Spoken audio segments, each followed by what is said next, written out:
licenciaturas, la licenciatura en bioquímica, de bioquímica diagnóstica. Entonces, la asignatura se llama así solamente hematología, no es general, que a lo mejor hubiera sido de utilidad para que quedara un poquito como obligatoria, no es obligatoria, por eso estamos en esta oportunidad, queriéndoles comunicar su contenido para que, como bien dice la coordinadora, puedan ustedes elegir con mayor conocimiento. Ya toman decisiones desde que eligieron la carrera, aunque muy jóvenes, a los 18, 19 años, pues tienen como seres humanos tomar decisiones importantes, y entre ellas sigue esa característica. Mientras más grandes ya se tiene un compromiso, lo que les llame más la atención para redondear su formación profesional en este caso. Entonces la materia efectivamente es optativa, consta por semana de 6 horas, de las cuales 2 son de teoría y de parte práctica son 4 por semana. Y recuerden que cada hora de teoría equivale a 2 créditos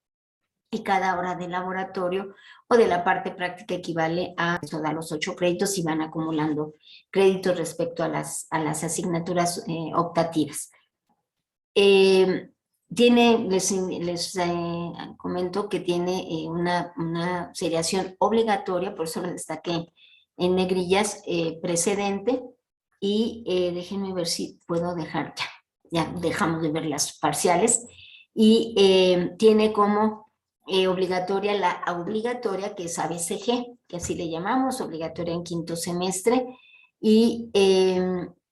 es requisito. También nos recomiendan para llevar incluso ABCG, a ver, de manera indicativa para el término, incluso recomendado, pero el término es indicativa, que lo preferente es que ya hayan aprobado bioquímica de sistemas, pero como es indicativa pueden llevarlo incluso simultáneo y bueno, ir combinando y estudiando mucho todo el tiempo para obtener el mayor, lo más que se pueda de conocimientos, porque para eso está uno como estudiante. Y bien, el concepto de hematología, para ubicarnos, quiere decir el estudio de las células de la sangre. Más formalmente, como está aquí indicado, es la rama de la medicina que estudia los elementos celulares de la sangre y sus diferentes alteraciones. Los trastornos hematológicos tienen gran relevancia médica por ser el origen de algunas de las enfermedades con mayor morbimortalidad en la actualidad, y es una disciplina imprescindible dentro del ámbito sanitario. Considerar que hay en el trabajo de laboratorio de análisis clínicos en el ámbito de hematología y en las otras áreas que estarán abordando a lo largo de su formación profesional, existe el concepto de algoritmo, y el algoritmo es el camino que se tiene que recorrer para llegar a una solución, y aquí sería para apoyar un diagnóstico, y se empieza de lo básico, es un conjunto de pruebas que empiezan de lo básico a lo específico para llegar a un diagnóstico puntual a través del apoyo del laboratorio. Y entonces en ese concepto, todos aquellos implicados en el trabajo de laboratorio deben comprender: 1, cuál es la importancia de las pruebas que realizan; 2, el valor relativo de las investigaciones, en este caso hematológicas naturalmente, porque es lo que me está ocupando en este momento el comunicarles; y el orden en que deben emprenderse, es decir, hay un orden de lo básico a lo específico, y a eso se refiere el tercer punto. No podemos empezar con perfiles del hígado si no hemos visto en lo general qué está pasando en el sistema, todo de la parte física del individuo, la parte que nos conduce a salud o a enfermedad. Necesitamos tener un orden de ejecución o de realización de las mediciones. Bien, esta materia tiene por objetivo general conocer las entidades patológicas más frecuentes, ahora explico por qué cambié de color, de origen hematológico, a través de describir sus etiologías y pruebas de laboratorio para diferenciarlas entre sí. Entonces, conocemos su causa y qué hace el laboratorio para poder determinar que está presente el desequilibrio hematológico. Tiene que ver con las células de la sangre, leucocitos, eritrocitos y plaquetas. En lo general, se están abordando de la unidad 1 a la 8, un abordaje de causa de la enfermedad para entender por qué en el laboratorio se hacen ciertas mediciones in vitro. Y el último tema versa sobre alternativa terapéutica de la sangre misma para todos los ámbitos de las diferentes especialidades médicas, donde es de utilidad usar o concentrado eritrocitario o plaquetario o en su momento el plasma. Y ese tema se aborda con una diferencia. La primera unidad es ver el origen de las células y la última es una alternativa terapéutica de los hemocomponentes. Pero las que quedan entre el 2 y 8, porque son 9 unidades, versan sobre dar diagnóstico de enfermedades, hacer seguimiento de la eficiencia del tratamiento, todo a través del laboratorio, es decir, en plantas in vitro. La primera unidad, a través de ABCG, ustedes van a conocer a las células de la sangre en condiciones normales, y aquí empieza en hematología los desequilibrios. Entonces hay cambios en las características de las células que aprendimos en ABCG, cómo son, cómo se ven, contarlas, qué cantidad debe haber. Y si hay cambios cualitativos o cuantitativos, se empiezan a enlazar con el establecimiento de un desequilibrio, y entonces encaminado a un diagnóstico a través de pruebas de las generales a las específicas. Y lo primero que hay que saber es cuál es el origen de estas células, dónde se producen, y bueno, entonces versa la unidad sobre la hematopoiesis, que es la producción de las células, y se habla entonces de la médula ósea. Y se definen, voy a hacer uso de un esquema donde se conoce la composición de la médula ósea y se empieza a revisar, por ejemplo, la granulopoiesis, es un ejemplo solamente, y la monopoiesis, para llegar a lo que sí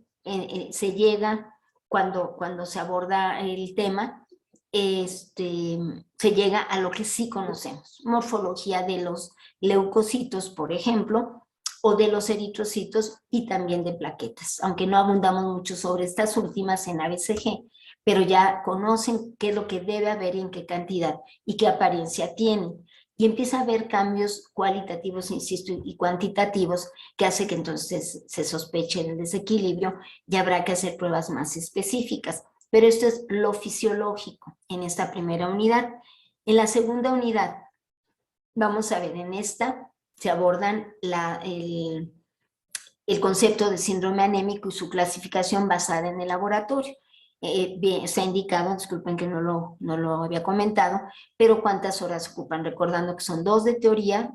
habrá encuentros de compromiso y de asistencia y de presencia, de 2 horas para teoría y 4 de laboratorio, y si van de la mano, hay una sesión práctica por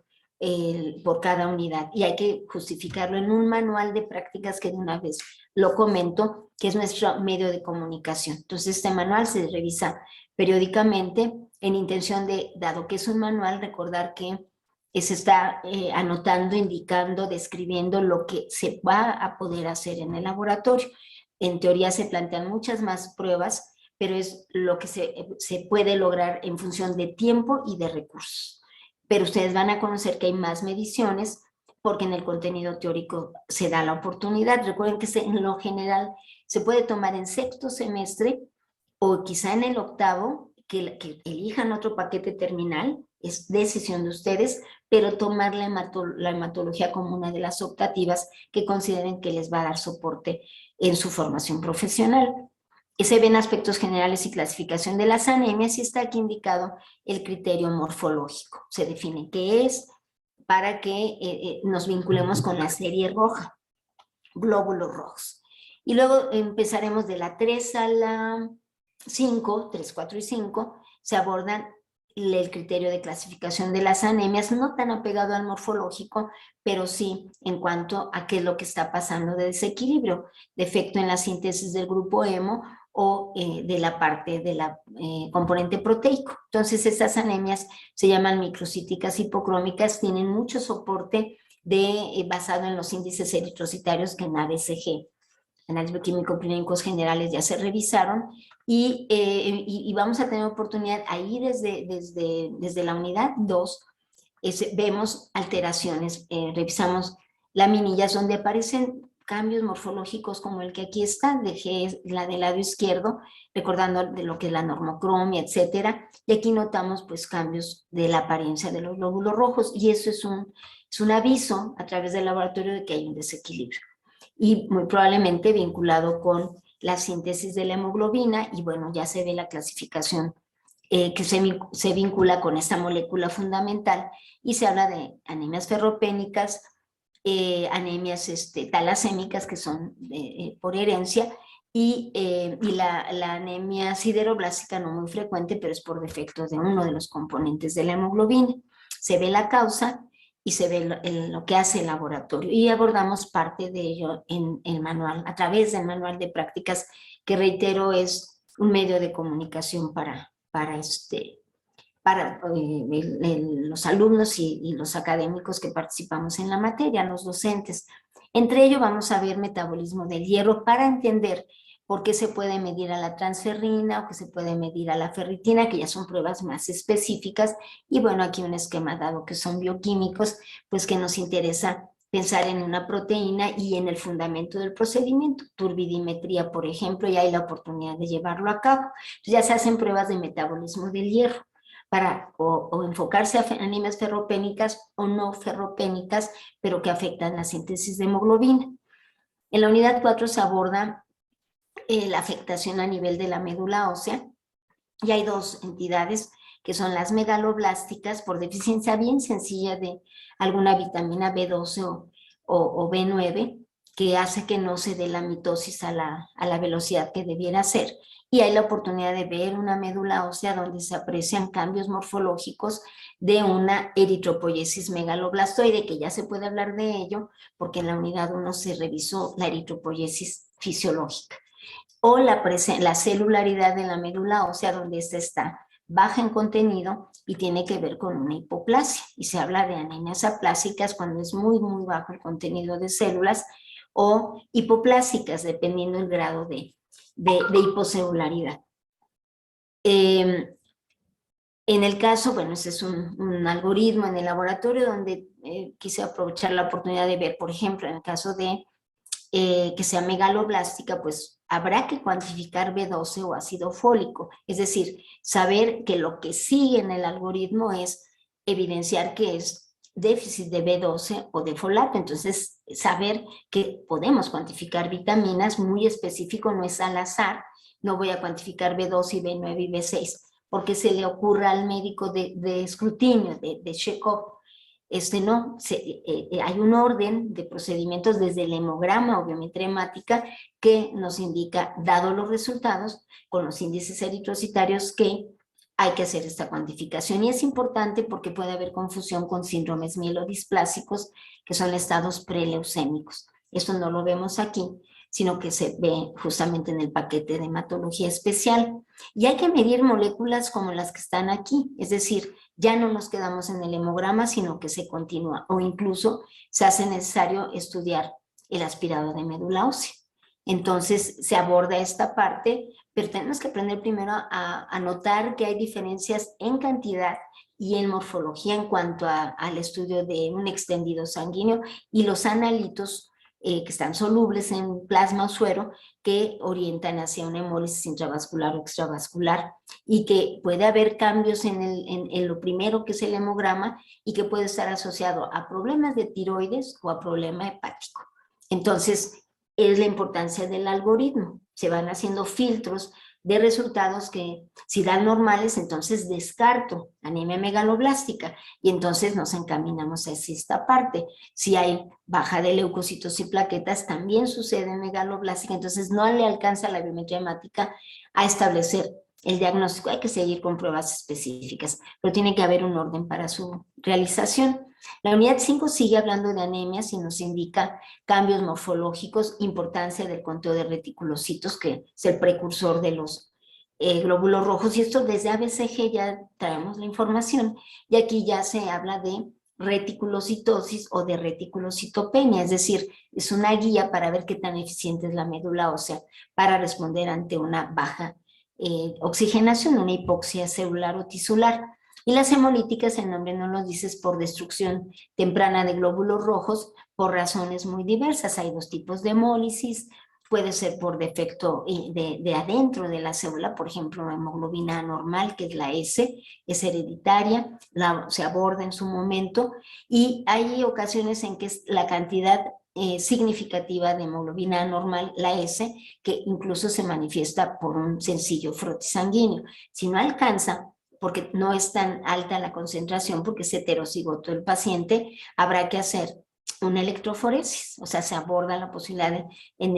el algoritmo del diagnóstico de anemia drepanocítica, pues se sabe que la prueba más específica pues será la de la electroforesis. Pero a veces en el frotis se hace manifiesto, como aquí podemos ver, poiquilocitos con células en forma de os, y esto va a depender de qué tan severa sea la producción de una hemoglobina anormal.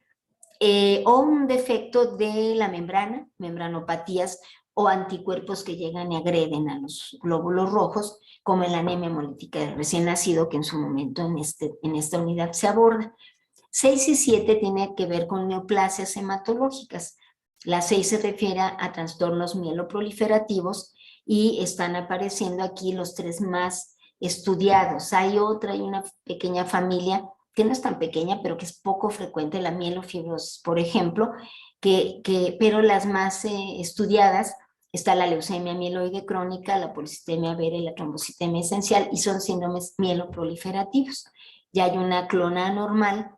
y está disparada la producción de las 3 líneas celulares, predominando alguna de ellas, y en el laboratorio abordamos la evidencia con laminillas de la hiperleucocitosis que hay, por eso el dato referencial en ABCG se reitera en la materia de 4.000 a 12.000. Aquí se habla, por ejemplo, de casos de pues más de 100.000 y a veces 300.000. Entonces, pensando en qué vemos en 40X en el microscopio, pues vemos de 2 a 6 leucocitos. Resulta que aquí se llegan a contar 30 o 40, y entonces hablamos de algo así como 80.000 leucocitos o más. Se hace una banda, no una capa de leucocitos, y esto puede pasar en infecciones de origen bacteriano generalmente, o puede pasar, como en el caso de una leucemia mieloide crónica. Hay una prueba que nos dice, ¿sabes qué? Que esas células no son normales, aunque haya muchas, pues hay desequilibrio primero. ¿Y funcionan? No, no funcionan porque hay una citoquímica que se hace en el laboratorio que se llama fosfatasa alcalina leucocitaria, como la sérica, pero aquí es dentro de los leucocitos en los gránulos secundarios. Y debe darnos positividad en un puntaje que se va acumulando. Y en los casos de LGC no dan tinción, casi da 0 el puntaje, y nos dice, pues hay muchas personas normales. Y claro, se pueden hacer citogenética, que no lo abordamos, pero cuando ustedes sí abordan citogenética, van a encontrar que allí están herramientas de laboratorio que son de apoyo para el diagnóstico de enfermedades hematológicas y biología molecular, desde luego. La unidad 7 nos está hablando de leucemias agudas y crónicas,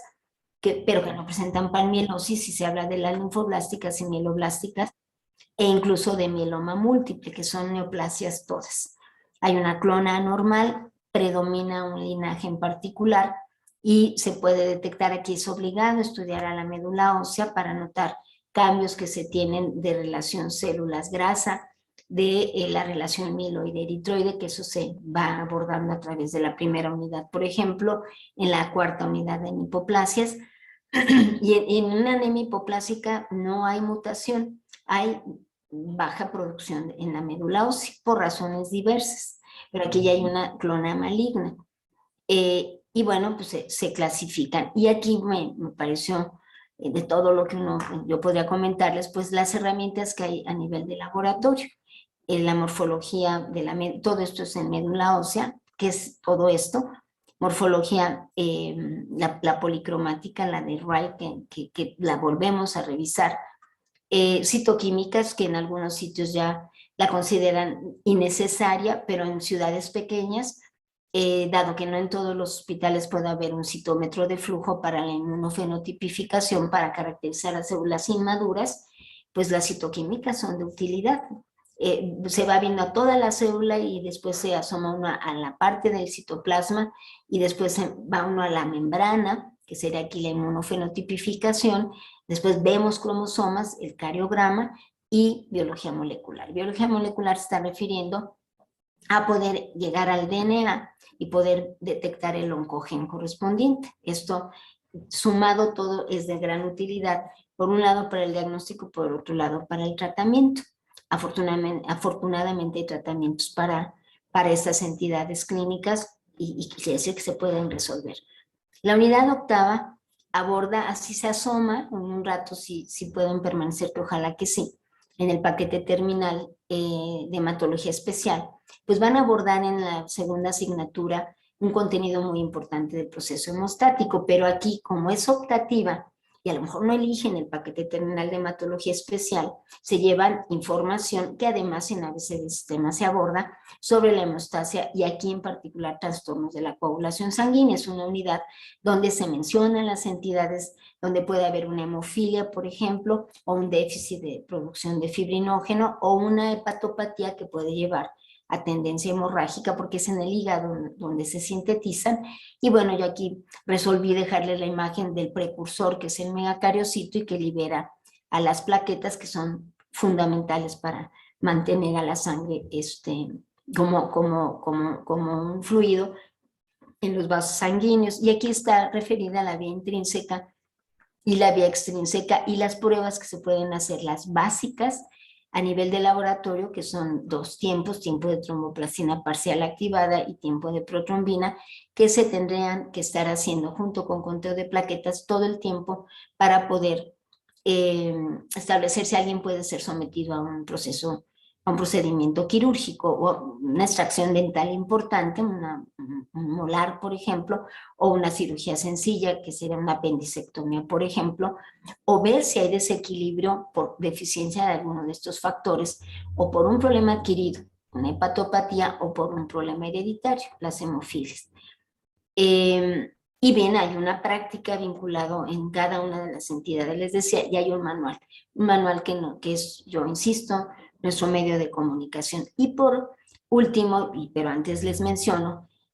que la hemostasia está y se aborda dependiendo de que se mantenga como un fluido dentro de los vasos sanguíneos, de la integridad vascular del componente plaquetario, que sería el celular, y los factores de la coagulación. Que haya un equilibrio entre la coagulación y la anticoagulación y saber que hay un proceso de destrucción de la fibrina, porque este es temporal y se llama proceso fibrinolítico o fibrinólisis. Y esto yo se los menciono, o sea, se aborda, pero se menciona, pero esto lo abordarán en las dos materias que les decía. Una es obligatoria, el ABC de sistemas. Y la unidad última es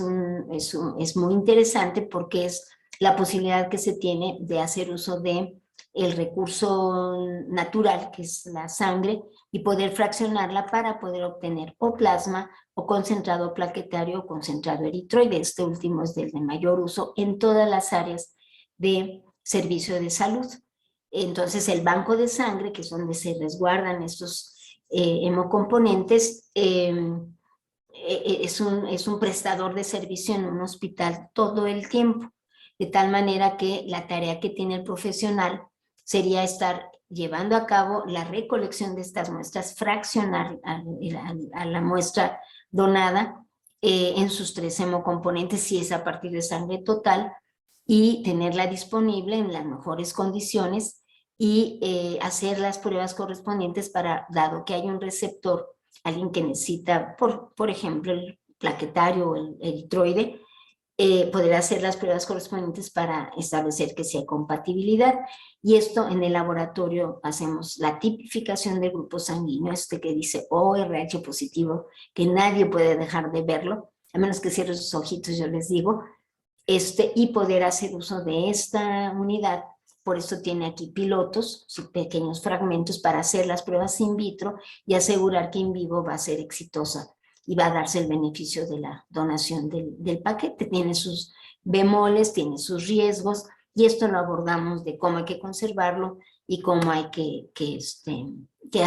hay que hacer para decir, esta unidad está disponible para este receptor, si va a entrar a un proceso quirúrgico o porque tiene leucemia y tiene abatimiento de eritrocitos y de plaquetas, pues hay que darle algunos de sus hemocomponentes en tanto la médula ósea se recupera, después de la quimioterapia, por ejemplo. Bien, y bueno, finalmente aquí estaría eso es la manera de obtenerlos, muy sencillo, es por centrifugación, se fracciona por gradiente de densidad, se muda el que estaba en la primer bolsa, y aquí hay dos hemocomponentes, que serían el celular, que son las plaquetas, y el plasma, y entonces obtenemos concentrado eritrocitario, plaquetario y plasma. Y se pueden utilizar, somos responsables como profesionales, como profesionistas, de estar cuidando que estén en las condiciones idóneas. ¿Cuáles son? Pues ahí se particulariza, ¿no? De la vigencia que tienen, hay que estar vigilando que sean compatibles, y es un trabajo muy intenso, el de banco de sangre, muy interesante y muy importante. Como ven, entonces, el desempeño habiendo llevado hematología, el desempeño será desde hacer pruebas muy sencillas, el hemograma, pero que es fundamental, hasta poder llegar a hacer incluso el abordaje si fuera el caso de saber que es biología molecular lo deseable, como está pasando con la COVID, que hay una prueba que nos dice si está el antígeno en ese momento, perdón, o es negativo y hay que hacer biología molecular, ¿no? Entonces, en el caso de leucemias basta con que se tenga la morfología y los marcadores CD de membrana, pero para el diagnóstico sí la combinación con cariograma y con las pruebas de PCR suman e integran mejor la decisión que toma el hematólogo para el tratamiento. Bien, con ello pues estaría concluido el tema. Voy a dejar de compartir para poder ver al menos sus fotos, y sería esta la parte de hematología, profesora Griselda. Sí, maestra, muchas gracias. Me gustaría que pasáramos a la siguiente